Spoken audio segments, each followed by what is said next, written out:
Welcome to the Deep Dive.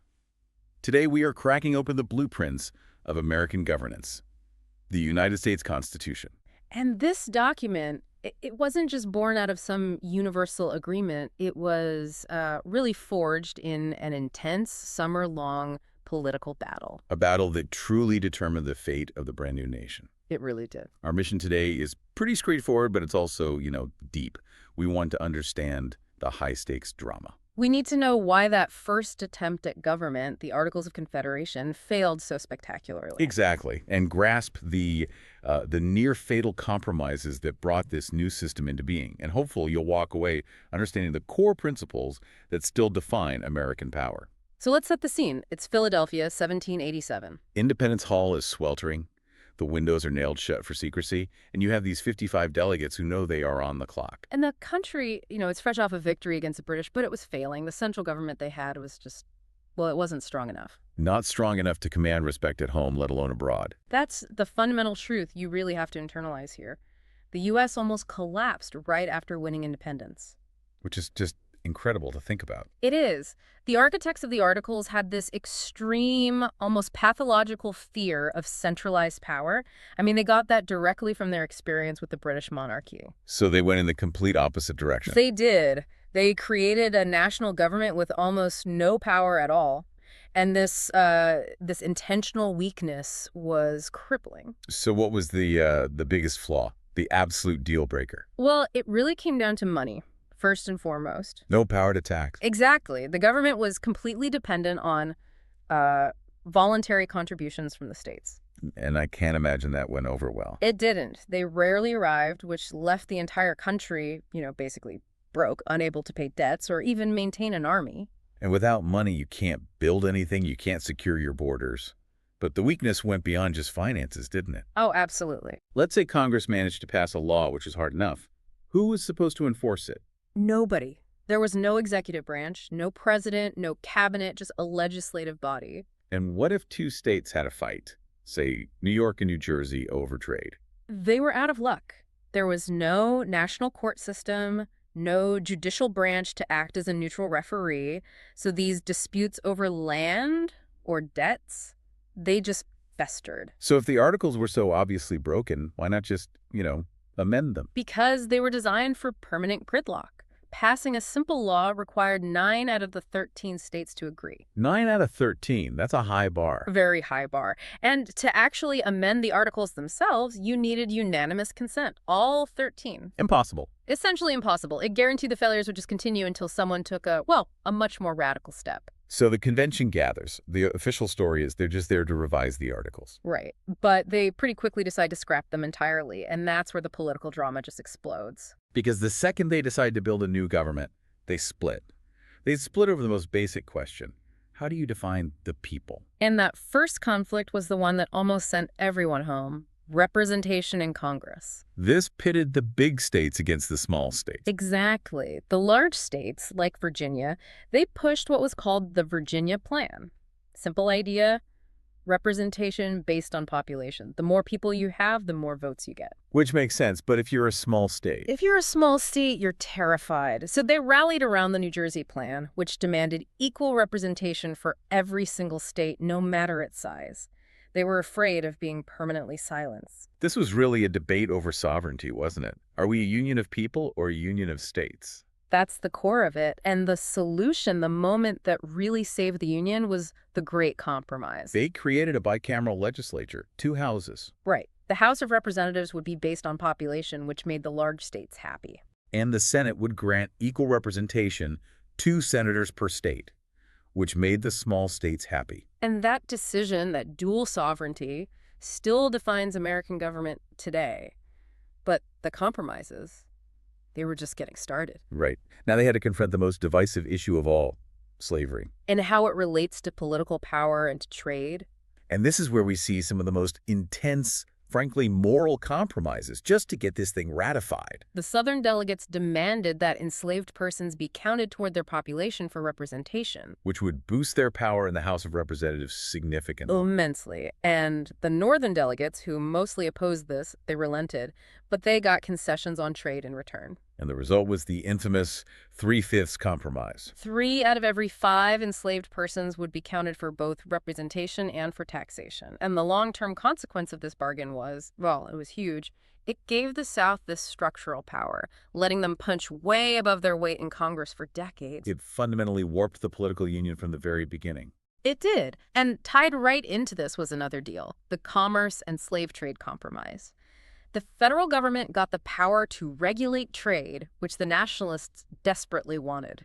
But they had to agree that Congress could not ban the international slave trade until the year 1808. These compromises, as ethically fraught as they were, they show you that the Constitution was an intensely political document. It was not some philosophical treatise. So let's talk about the architects who were driving these deals. You have James Madison, the father of the Constitution. He was celebrated not just for authoring the Virginia Plan, but for his incredible, meticulous note-taking. It's really the main reason we know so much about the debates today. And you can't overstate the importance of George Washington's presence. Absolutely not. As president of the convention, his moral authority, his reputation, it gave the whole process legitimacy.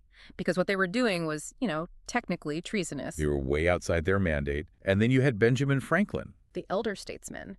He served as the mediator, injecting some humor and wisdom when things got really heated. And of course, Alexander Hamilton, who was maybe the most passionate advocate for a powerful, centralized national government. So once the document was signed, the fight wasn't over. It immediately shifted to the states for ratification. And this is where two distinct factions emerge: the Federalists and the Anti-Federalists. The Federalists, led by Hamilton, Madison, and John Jay, obviously supported the strong central government. They laid out their arguments brilliantly in the Federalist Papers, arguing that this new system had enough checks and balances built in to prevent tyranny. Right. Meanwhile, you have the Anti-Federalists. Figures like George Mason and Patrick Henry, they were the critics. They were terrified that this new government would just become the same tyranny they had just fought a war to escape. Their argument was that it gave the federal government far too much power, at the expense of the states and the individual. But what's so crucial here is that the Anti-Federalists, they were the necessary voice of dissent.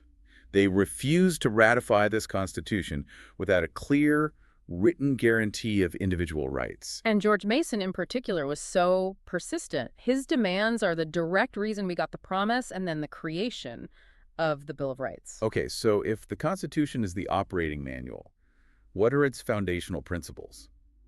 The founders built this whole framework around 7 core ideas. And these principles aren't just, definitions in a textbook. They're designed to be firewalls against the abuse of power. Let's start with the most democratic one: popular sovereignty. Simple idea, but revolutionary. The power of the government comes entirely from the people, the consent of the governed. And flowing from that is republicanism. We don't rule ourselves directly. No, we elect representatives to make decisions on our behalf. It's the mechanism for translating the people's will into actual law. Then there's the big one: federalism, the solution to that state versus central power fight. Exactly. Power is divided, it's shared, between the national government and the various state governments. They each have their own lanes, so to speak. Now, the founders were obsessed with preventing power from being concentrated in one place. So they built in 2 huge structural defenses.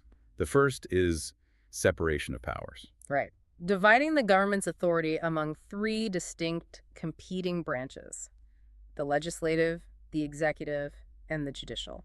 And the second defense, which makes that separation actually work, is checks and balances. This is the genius of it. Each branch can limit the power of the others. So Congress passes a law. The president can veto it. But then Congress can override that veto with a supermajority. The whole system is designed to be slow and difficult. It forces compromise. The 6th principle: limited government. Meaning the Constitution itself is the limit. The government is not all-powerful. It has to obey the law. If a power isn't explicitly granted, it can't exercise it. And finally, number 7, the one the Anti-Federalists fought for: individual rights. These are the fundamental freedoms and protections guaranteed to citizens, primarily through the Bill of Rights. But the creation was just the beginning.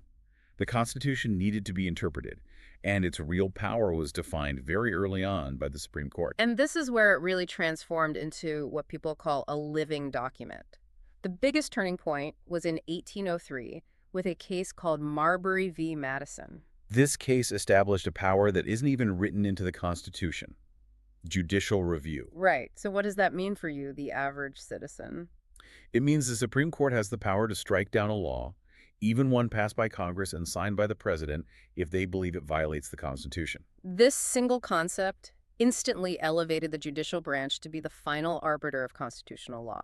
It completely changed the balance of power. And soon after that, the courts started defining the relationship between the federal government and the states. Two crucial cases.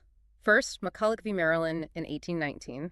This one affirmed the idea of implied powers. Meaning, the federal government has powers that aren't explicitly listed, but are necessary and proper to do its job. Correct. And it also cemented national supremacy. If a federal law and a state law conflict, federal law wins. And the other big one was Gibbons v. Ogden. That was in 1824, and it gave the federal government almost exclusive control over interstate commerce. So, taken together, these cases put real teeth into the document. They affirmed that this new federal structure was supreme and expansive. Which brings us to that ultimate security blanket for the people, the Bill of Rights. This wasn't an afterthought. No, it was the final critical step. It was the deal that got the Anti-Federalists on board. And these first 10 amendments are a direct historical answer to the grievances the colonists had under British rule. The First Amendment is the big one, of course. Their core freedoms: speech, press, religion, assembly, petition. The Second Amendment secures the right to bear arms. Then you get into protections against government overreach. The Fourth Amendment protects you from unreasonable searches and seizures. Which was a direct response to British officials being able to search anywhere, anytime, for any reason. Exactly.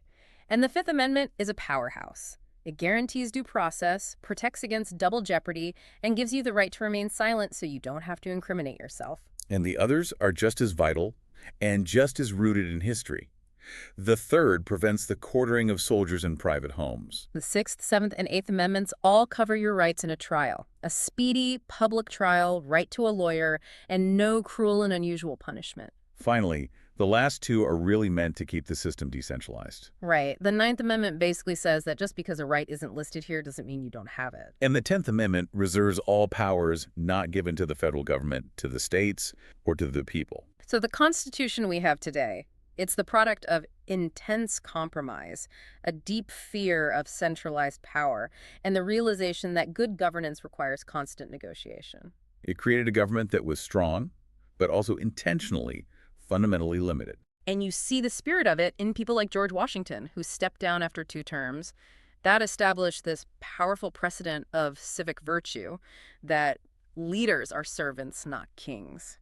And we really do owe a debt to George Mason for making sure the Bill of Rights was part of the deal. The beauty of the system is that it's designed for friction, for debate, and it has the power of amendment built right into it. That tension is what allows it to endure.